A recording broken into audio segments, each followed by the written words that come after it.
Hi, it's Jacob here, and in this iPhone quick tip, I'm going to show you a game-changing way of adding information to your calendar in just a couple of taps.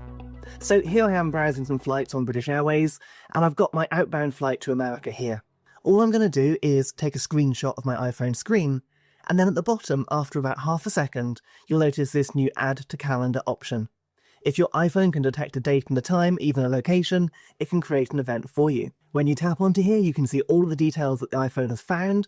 So for me, it's found the event itself, a flight to Orlando, and it's found the takeoff and landing times.